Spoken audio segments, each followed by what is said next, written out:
Welcome to quality cuisine by Ayesha. आज मैं आपके साथ शेयर कर रही हूँ बड़ी अमेजिंग और खट्टी मीठी सी आलू बुखारे की चटनी। रमज़ान के लिए पहले से बना कर रखें, खाएं, एंजॉय करें और मुझे भी दुआओं में याद रखें। चलते हैं अपनी रेसिपी की तरफ।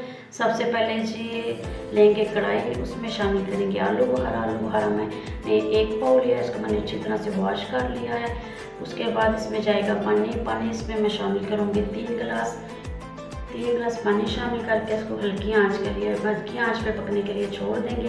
इसी दौरान अगर आप चैनल पे नए हैं तो मेरा चैनल को ज़रूर सब्सक्राइब करें, साथ बेल के आइकॉन को भी प्रेस करें। इस तरह से मेरी हर आने वाली वीडियो आप तक इजीली पहुंच सकेगी।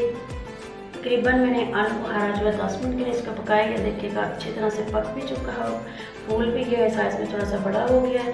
मैं इसमें शामिल करूँगी टेस्ट के लिए थोड़ा सा नमक और हाफ़ टी स्पून में इसमें लाल मिर्च का शामिल करूँगी। इसको करेंगे मिक्स और मज़ीद इसको पकने के लिए छोड़ देंगे। अब इसमें जाएगी शुगर। 1 पाव आलू बुखारा तो मैंने 1 ही पाव इसमें जो है शुगर ली है। अगर आपको शुगर कम पसंद है तो अपने टेस्ट के हिसाब से कम कर सकती हैं। मज़ीद इसको मिक्स करेंगे। मैं इसमें कोई लाल शरबत, कोई फूड कलर नहीं शामिल करें। ये इसका अपना ही कलर इतना टेस्टी होता है कि किसी और कलर की ज़रूरत नहीं पड़ती। जैसे जैसे चीनी मेल्ट होगी और इसकी चाशनी बनेगी तो इसका जो है मज़ीद टेस्ट और कलर ज़बरदस्त हो जाएगा।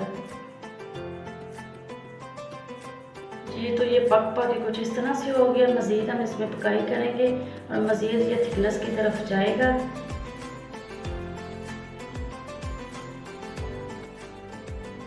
सारा प्रोसेस चटनी बनाने का जो है बिल्कुल हल्की आंच पे मैं कर रही हूँ। इसकी आंच बिल्कुल भी मैंने तेज़ नहीं की है। देखिए पक के ये कुछ इस तरह से होगा। मज़ीद इसकी पकाई होगी और ये देखें जी कितना कमाल का इसमें हो गया है, टेक्सचर हो गया। मैं इसमें 4 मगज़ शामिल करूँगी। 2 चम्मच मैंने 4 मगज़ लिया, उसको भी मैंने अच्छी तरह से धो लिया। इसको करेंगे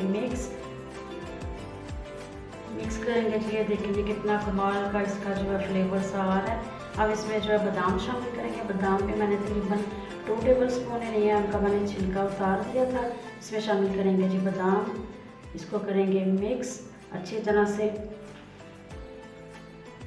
हमारी जी लाजवाब सी चटनी रेडी है। सबसे लास्ट में मैं इसमें 1 टेबल स्पून जो है सिरका शामिल करूँगी। इससे ये होता है कि हमारी चटनी ख़राब नहीं होगी और इजीली आप महीना 2 महीना के लिए अच्छे इसको स्टोर करके रख सकते हैं।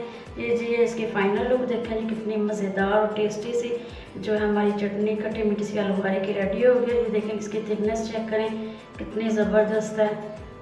वीडियो रेसिपी को ज़रूर ट्राई करें। वीडियो को लाइक शेयर और चैनल को सब्सक्राइब ज़रूर करें। Thank you.